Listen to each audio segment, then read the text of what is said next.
I make it 6:30, so I'm going to declare the meeting open and welcome everyone to this meeting. I've got to read out some mandatory notices apparently, so I'll just whiz through these. There are no fire alarms scheduled for this evening. Therefore, if the fire alarm sounds, please evacuate the building immediately. The fire exits are located at the rear and side of this room. Go down the stairs and meet in the War Memorial Park. Please also note that this meeting is being webcast live on the internet, and also could all members and any members of the public switch off their mobile phones or turn them to silent. Thank you. I think before I actually turn to the agenda, there's one or two things I'd like to say to everyone, because it's been a long time since we've had a Standards Committee meeting, and there have been very valid reasons why we haven't been able to have a meeting, and certain things have happened in that interim period which I just want to put on the record. First of all, I'd like to say on behalf of all of us to Keith Bastin a huge thank you for the excellence of your chairmanship, and for the leadership that you displayed throughout your term of office. You've set a very high bar, and I'll try and live up to it. Secondly, I'd like to also, on behalf of us, thank former Parish Councillor Steve Spillane, who stood down last May. He made a big contribution to the work of this committee, and especially on the Working Party. So thanks to him. Last and certainly not least, a very warm welcome back to Melanie,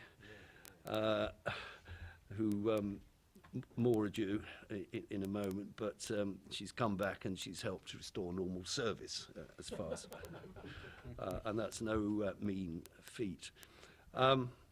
Generally speaking, we've had in the last 6 or 7 months a rather difficult time, and I don't want to dwell on the reasons here. It wouldn't be appropriate. But I would like to thank everyone who has helped me, especially the two locums, that's Gary Spencer and David Lipscombe, whose help was invaluable in steering a way through the maze, as well as keeping the standards arrangements going generally. Finally, I think with Melanie's return and the papers she has now produced for this evening, from all the notes and the meeting I had with her, I'm hopeful that we can now make progress and move forward. Okay, thank you. Right, to the agenda. Item 1, apologies for absence, Councillor Parker. I have no substitutions. Item 2, appointment of Vice Chairman. I gather Councillor Putty is prepared to continue in that role. Thank you. And I would therefore like to propose him for Vice Chairman, but I need a seconder. Thank you. Keith Bastin seconds. Is everyone happy with that? Excellent. Thank you very much. Thank you, Councillor Putty. Thank you. You can move closer to me. Yes. Right. Item 3, declarations of interest. I'm not aware of any. Item 4, urgent matters. I don't think there are any. Item 5, now, the minutes of the meeting held on the 26th of October 2015, which I have to find.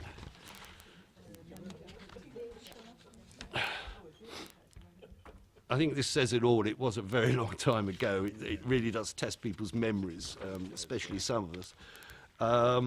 But is everybody happy with the minutes as written? Yeah.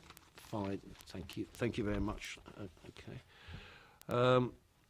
Right. Item 6, Standards Committee Annual Report.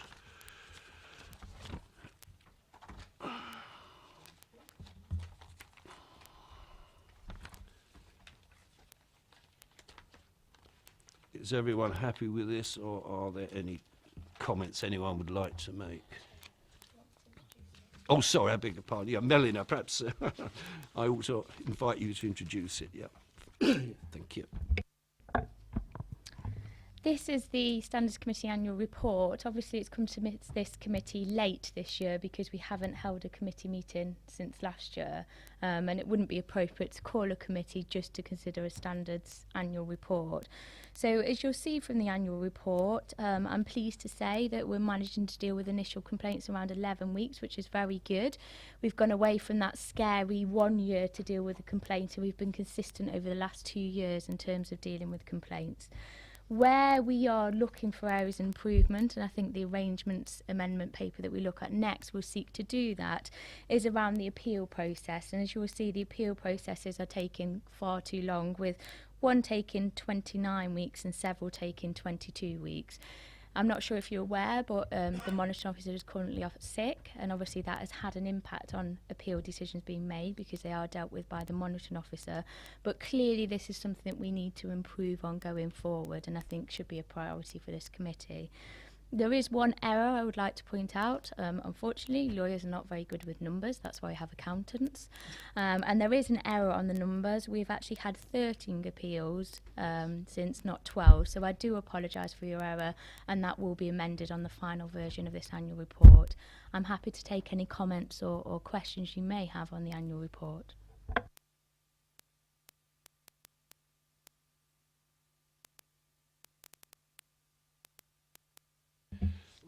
Can I just say in the box entitled Look into the Year Ahead, you will see that there are 2 vacancies, one for a borough councillor on this committee. For those of you who don't know or didn't realise, the vacancy arises out of the independent forums declining to nominate a borough councillor, and so we have to live with 3. We can't make it up any other way.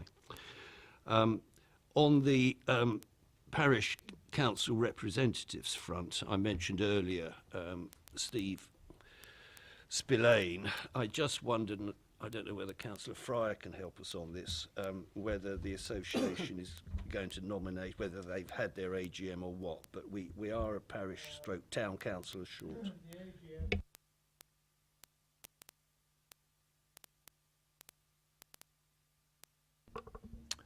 The association has had its AGM, but I can put it on for the January committee, January meeting, and ask for a volunteer.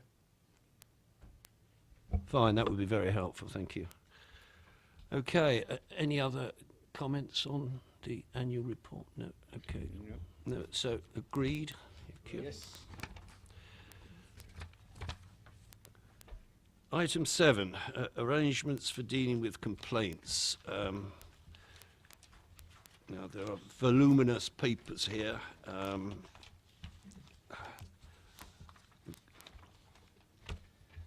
Which hopefully everyone has been assiduous in reading through. Can I now invite Melanie to introduce her paper? Thank you. Thank you, Chair. So just to start off by pointing you in the direction of the recommendation here. So as you will note, part of the recommendation is a recommendation to Council in relation to the amended arrangements, and the other part of the recommendation relating to the complaint and decision notice is just something to note. Usually we wouldn't bring a complaint form and decision notice to this committee, but given that it came out of the work of the group that was set up to look at this, we thought it was relevant to include it here. As the Chair kindly pointed out, I'm trying to draw together on work that I wasn't actively involved in, but I want to thank the Chair for helping me pull together this report, and hopefully this reflects the outcomes of the work undertaken by the working party that included Peter Moore, our Chair, Councillor Putty, Keith Bastin and Councillor Fryer. So the reason that this group got together to look at the arrangements for dealing with complaints is, as is always anticipated, there is always areas of improvement that could be made in that respect. And there should be an ongoing review of how we're doing things and can we do it better and what's the best way of getting the best result at the end for everybody involved. So the team got together and said, right, how has it been going and where do we need to improve, and came up with some key proposals. The first of those relate to timescales. And one of the things that the working party acknowledged, that actually some of the timescales just weren't achievable. They were inconsistent from the start, they were doomed to fail, if that makes sense. And that is good for nobody. It's not good for my team and my officers delivering this service to you, and it's not good for the council who's subject to the complaint, because the anticipation will be that there will be that response, and the same on behalf of the complainant.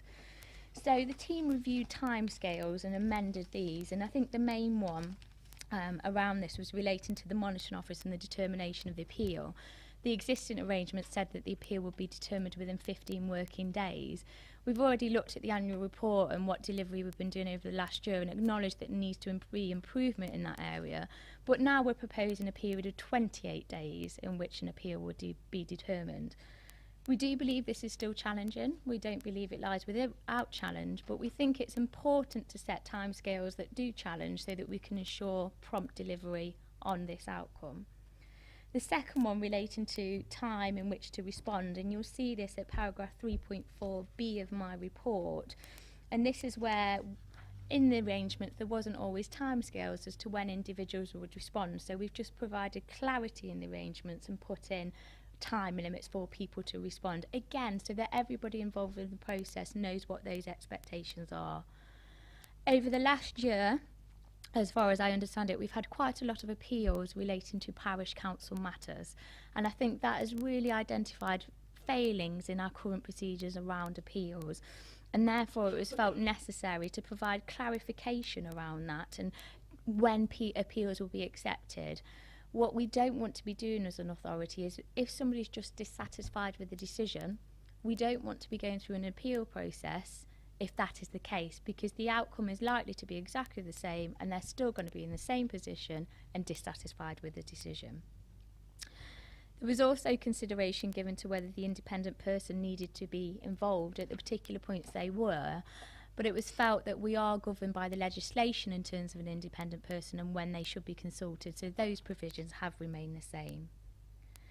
A few of the minor amendments, the key to get across in these arrangements that informal settlement is an important element of the arrangements, and although we often find that it's not always an appropriate tool, it still should be our starting point going forward, and that's been emphasised in the arrangements now, and you'll see that appears at the top. I think it believes on the making a complaint, it actually now says we seek informal settlement on all these types of matters, and where it has worked in the past, it has worked really well, so I think it's something we should still pursue. We've worked with some drafting terms just to make it clearer, so now a councillor who's subject to complaint is defined as a subject member. The hearing committee has been renamed the hearing panel. There's also a point in there around the fact that a subject member has a right to seek the view of an independent person, and that's prescribed in the legislation. So the arrangement's been amended to reflect that provision in the legislation. Further clarification has been provided around reporting criminal conduct. Previously, I think it just said that where criminal conduct is detected, it will be reported to the police. But the arrangements now clarify that where that takes place, we won't take any action in relation to the complaint while that's happening, because it wouldn't be appropriate to do so. So it just provides clarification around that. And clearly criteria has been established about when a matter will be forwarded to a formal investigation, and again I think that adds for clarity for all involved really. As part of the work that the group did, they also looked at the complaint form, and a copy of that is found at Appendix C of the papers that you have before you, and also they looked at the decision notice, a copy of which is at Appendix D. In terms of the complaint form, we're looking to have an online complaint form to make it easier. At the moment, what we do is we have a PDF version. If somebody wants a copy of it, we send a Word copy. The idea is that hopefully following today's meeting, we'll have an online form that can all be done online. People want to request a copy to handwrite, then of course we will make that available. In terms of the decision notice, it was, having looked at some of the decisions that you'll be noting later this evening, it appears to have lost their standard form, and some of them don't refer to actually who's involved. So on a quick glance, you can't see, well, who was the decision taker, who was the councillor subject to complaint, and who was the complainant. So we've just tidied the decision notice up in those terms and put out what is a very basic format for decision notices. So the arrangements for dealing with complaints need to be referred to full council, and that is the first part of the recommendation that you're considering this evening, and I'm happy to take any questions, comments, alterations on those. The documents at Appendix C and Appendix D are the complaint form and the decision notice, and those documents are just for noting this evening. However, again, I'm also happy to take any comments, amendments on those documents too. Well, thank you very much, Melanie. Right, I'm going to throw it open to the meeting for any comments. Yeah.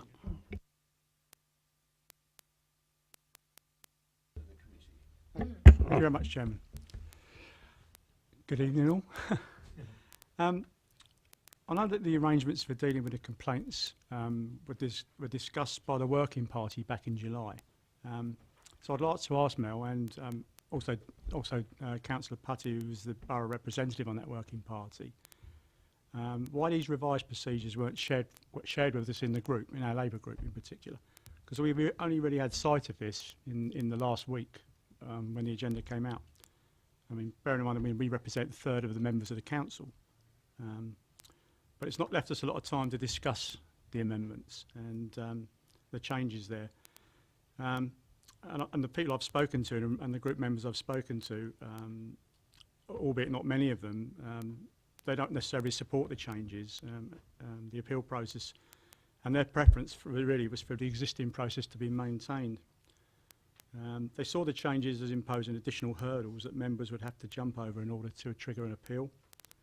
And according to the stats on here we referred to earlier, just one complaint was received relating to a borough councillor in the 12-month period. So an additional steps to generate an appeal seemed to us an overkill. But I do stress that is only a couple of people that I've managed to get to in the last week. So we haven't had a great deal of time to discuss it as, 19 councillors really. So that's the point I wanted to make. Councillor Putty. Thank you, Chairman. Thank you, Councillor Westbrook. Actually, why I don't know why the Labour group didn't receive the copy, because it has been through the council, full council, some of these related matters. We have taken it to the council to be approved after we've done our working. Yeah, please. I'll try and help. That first of all, I apologise if you haven't had an opportunity to review it in the detail that you propose. The group that reviewed this, because we hadn't had a standards committee, it was kind of a throwback from the previous standards meeting, and they dealt with the previous arrangements. So rather than just sit on it until we've got enough items on our agenda for the standards committee, they chose to take that opportunity to have a look at this and see where we could improve it. And I think that's good practice. And I don't know if you're aware, but part of the role of this committee is to ensure that we promote high standards. In terms of consultation with the Labour group, when we first did these arrangements, we did consult with all groups, and I personally went along to those group leader meetings. Obviously, I've not been here, so it's very difficult for me to comment, but I think the view was generally taken that the amendments are fairly minor, weren't seen as substantial, and therefore it wasn't considered appropriate to go back to those group meetings to sort of put forward what we propose. And also, it is important we get that interaction, but this is a non-political matter.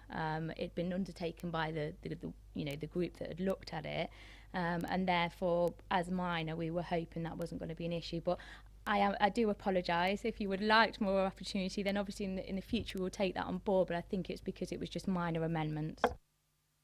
Yeah, thanks, Mel. I understand that. I actually remember the meeting you came to, and we had quite a long discussion, which gave us the opportunity to ask questions, understand the different bits and pieces, whether it was good practice or not good practice or whatever.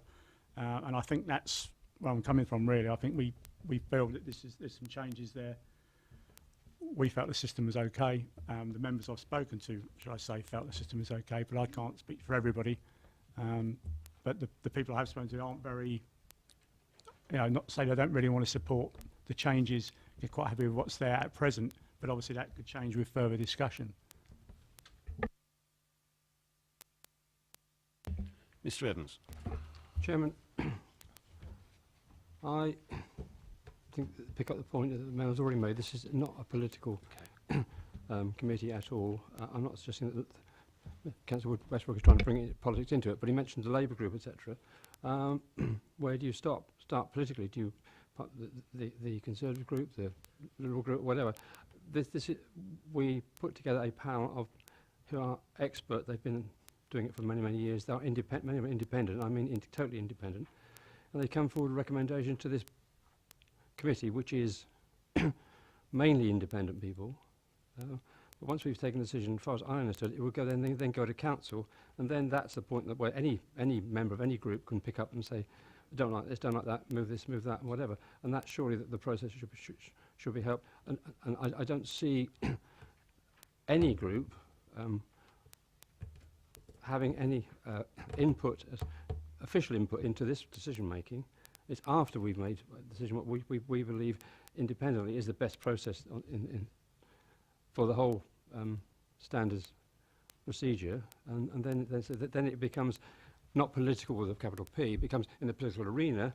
At that point is when the full council presumably will then make a decision of whether they like it or not. They can move whatever amendment they want, and if it's carried, then it's carried. And I don't have a problem with that because I'm an independent, and they are the people that finally make the decision. But we've recommended that we, on recommendation from a few people who are independent, are making a recommendation to council. We believe that's how it should happen. Now, if council decide to change it, then we've never had a problem. We're here to do what the councillors tell us, if you like, on that way, but we're just here to suggest what we think is the best practice. Thank you very much. Melanie, do you want to respond?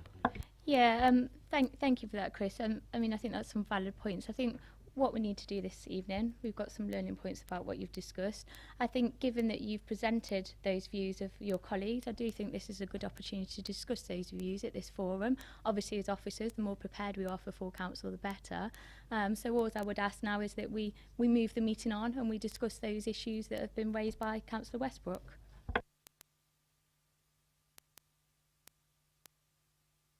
Councillor Westbrook. Thank you. Yeah, I mean, I can't speak for everybody, so obviously I've only had this a week. A couple of things I would say, looking at it. I think the main thing that I would say is that we've got 16 of the appeals, for example, have come from the parish and one from the borough council. And all I can say is I don't think if it's not broke, don't try to change it. And I think that's where we're coming from, really. I mean, if you want to make amendments and things, it's like I said, the little bits and the detail, that's something that you should discuss with more than one councillor. I think, I'm not saying, maybe I should have said 60 councillors should have got a look at it to see what proposals were made, and then we could have fed back into that, so then you can make a decision on the night before it goes to full council. That decision could well be made, those discussions can definitely be had at full council. And I think, that's where we're at, really. I think then you'll get an opportunity to, I can't say because we haven't had a group meeting. I've only had this 6 days.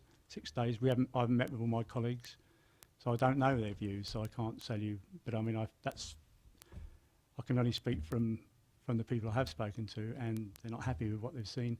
They're not saying they're not happy with what they've seen is probably the wrong thing to say, but I think they believe that it was okay as it was, and it didn't need to be changed.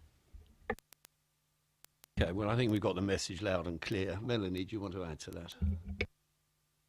I mean, I think firstly that for this evening it's about your views and what your views are going forward that we need to be thinking about this evening.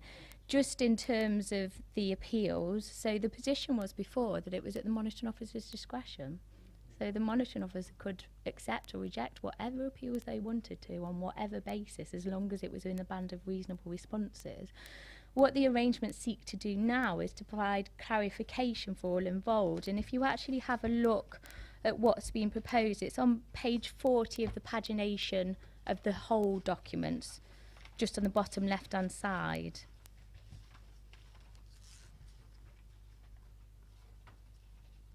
And if we just read what that says, reasons for requesting an appeal may include A, some part of the complaint was not assessed, the evidence does not support the outcome, that the sanction no action is inappropriate, or D, a factual or procedural error. Final one, disagreement with the decision without giving substantive reasons that have not previously been provided as a result in request of appeal being rejected. So I think what we're trying to do there is focus people's minds on when an appeal will be allowed and what they need to provide. I mean, in terms of 9.2, you know, of course we can take on additional grounds, and I'm happy to take those suggestions this evening, but I think the idea around it isn't to make it a higher hurdle in any way, because actually it was in full discretion of the monitoring officer with no guidance around it. So the person submitting that appeal wouldn't have known whether that would have or wouldn't have been granted. What this is seeking to do is provide that clarification. It may be, I don't know, that there's possible wording we can look at around that in addition, or I think that what we're trying to get across is, I don't know, but as you said, a lot relate to parish, so I acknowledge it's not borough, but we do have to take account of parish. That's what these arrangements are for. It's not just for the borough council. And I think what we're trying to do is quite often what you have is that people don't like the decision. And an appeal mechanism is not about people not liking a decision. You know, there needs to be something over and above as to why we should invest that additional officer time in looking at an appeal. So that's why the appeal provision's there. Happy to take any kind of comments on how we can amend that or improve that. But I think that's probably the reason behind the work that was undertaken in relation to it. I don't see it as a higher threshold. I just see it as a clarification for all parties involved. Councillor Slimming. Yes, I think this year has been unusual in the fact that there's been a lot more parish complaints, and obviously a lot of those have been subject to appeal, which I don't think we've particularly seen before. And there may be reasons behind that. Reading the papers, obviously there's pretty much a theme going through. However, I think we've obviously got to do something that's going to be moving forward, because next year we could have different types of complaints, who knows. So I think one of the issues that was there before is that, as Melanie said, it was one person's decision whether to have an appeal. And I would have thought that that could have been misinterpreted, it could have been challenged, and how would that have been challenged by people? So now I think this has actually laid down some guidance for people to know whether or not appeal should even be made, and on what grounds you're making it. So I think it should add clarity to those people who are in that position, rather than leave it with one person to decide whether or not that appeal should happen. So I personally think that this is better for people who have been subject to a decision, that they will know more what the appeal is about and who's going to make it. And it isn't just going to be in one person's behest. Thank you very much. Anyone else? Mr. Evans. Just come up, Chairman. I think the problem you're going to get if we don't insert these guidelines is you're going to have unnaturally saying I'll appeal because there's an appeal process and I'll win because I don't like it. If you don't get, if you don't ask, and that's a possibility, and that is not, as Melanie said, that's not grounds for appeal in any tribunal anywhere in the country. It has got to be for specific reasons, not just because you didn't like what the result was. And I think this is one of the reasons why it's important to have some hurdles, if you like, which have got to be crossed before you get to there. Now, you may want, I don't know, come up with some others if you want to, but I don't think we must have a blank piece of paper saying, you know, well, okay, well, let's give it a go. And that, to me, is the problem we had before. And I understand appealing. You know, if you've lost a decision, then oh, it's not fair, it's not fair, it's not fair. And we have been able to say, okay, right, stick your appeal in, and you never know, you might win it. Because it's down to one person's discretion. And so I think that I welcome these hurdles, and it is a hurdle because you've got to cross them. Councillor Westbrook. Thank you, Chairman. I mean, can I just ask Melanie on the? I mean, maybe I've misinterpreted this, but I mean, if you go to section 9 of the appeals in the paper, the section that's been crossed out in blue. Sorry, page 40. Sorry, I've been encouraged by Stephen to use the. I'm struggling, as you can imagine. So I've got a hard copy here. Yeah, that first section that's been deleted. You say that previously the monitoring officer made that decision. That's not what that says. So when that's been crossed out, is that an error in this, or is it? Do you see where I'm coming from? Sorry, the point I should have clarified is that whenever a monitoring officer makes a decision in relation to appeal, they have to consult an independent person. So the monitoring officer has that discretion, but they have to consult an independent person. That doesn't mean they have to agree with that independent person. That they could disagree, but they have to go through that consultation exercise before they reject the appeal. So yes, you're right. I didn't provide that clarification previously. Okay. I think we're actually there, aren't we? You've heard the views of this committee. If you, Councillor Westbrook, if you want to take them back to your group, and I think Melanie's made you given you an open invitation to let her have any suggestions from your group, which is now denying.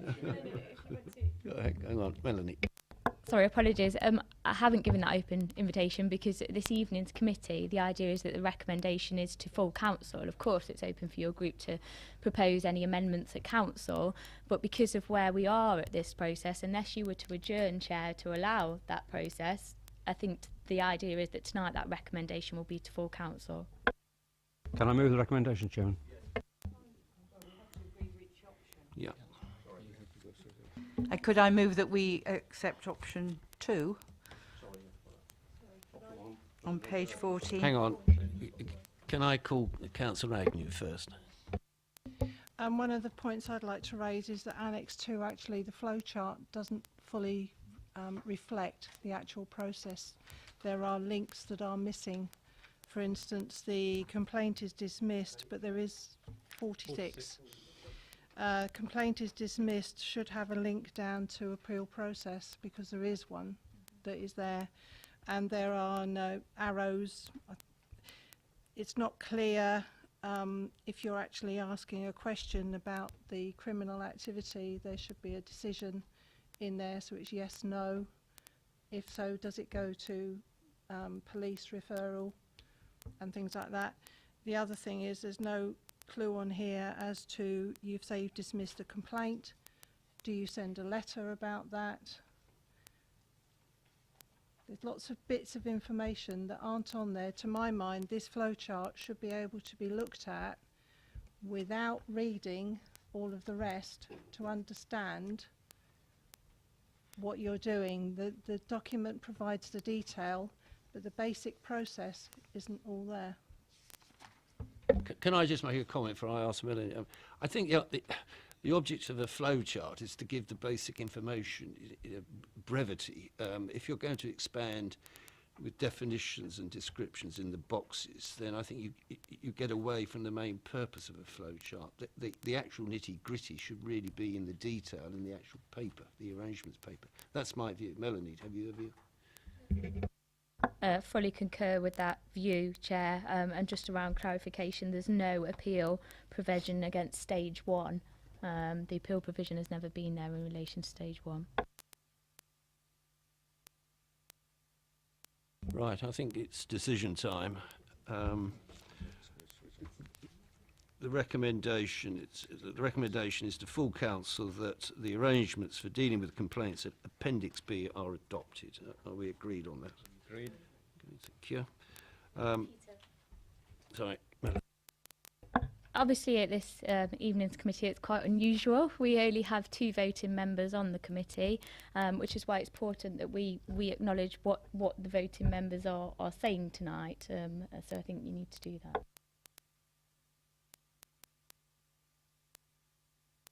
Putty and Councillor Westbrook, are you happy to proceed along those lines? That's the arrangements.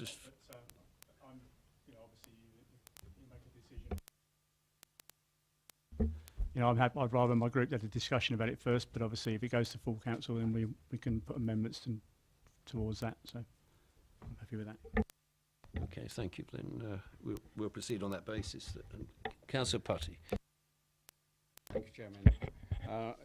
I am happy with arrangements actually at Appendix B being adopted by the council, and I think. And to reply to Councillor Westbrook, what he asked me before, it wasn't my remit really to inform or to give information. Thank you. I think Melanie, you want to come in now. This committee gives me so much joy. So we're in a position where we have 2 voting members, 1 voting member voting for the recommendation, 1 voting member, as I understand it, voting against the recommendation. So that at the moment the vote is tied. It's therefore necessary for the purpose of the next part of the meeting that Councillor Putty takes that role as chairman to consider how he wants to exercise his casting vote going forward. So Councillor Putty, can I ask for this aspect of the meeting that you take your role of chairman and then consider your casting vote? Yes, my casting vote will be for this arrangement to go to the council for being to be adopted. Thank you, Councillor Putty. So just to put on record there that Councillor Putty has exercised his casting vote and therefore the recommendation as stated in the paper, paragraph 2.1, has gone forward. Thank you all. I think the only other points in relation to this report, Chair, relate to the documents that were for noting.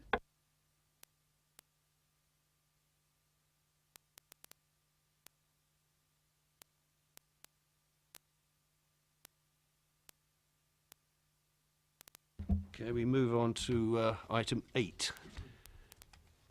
Updated decision notices. You'll see the recommendation that the committee is asked to note the updated decision notices. Is that agreed? Agreed, thank you. Oh, Mr. Basti. Yeah, it is agreed, but there's just one error I noticed, and I'm sure you're impressed by the fact that I read through to page 158. Because I think in the hurry or the duplication to get these things out, on page 158 in paragraph 2, it refers to Councillor Snook, whereas in fact this decision notice relates to Councillor Philip Kingston. You will see that on the following page, on page 160, that relates wholly to Councillor David Snook, but in this one on page 158, there's been this little mistake made. I'm not sure if you picked it up at the time. Thank you, Mr. Bastin. Eagle-eyed as ever. Okay, we got that on board. Okay, item 9 doesn't arise. Item 10 doesn't arrive. Okay. All right, I'll formally close the meeting. Thank you very much, everyone. Thank you.